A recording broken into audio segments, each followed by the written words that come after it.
خلق الإنسان من صلصال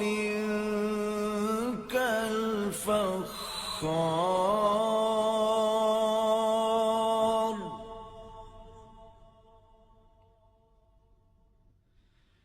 وخلق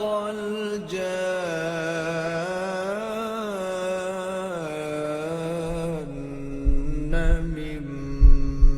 مارج من نار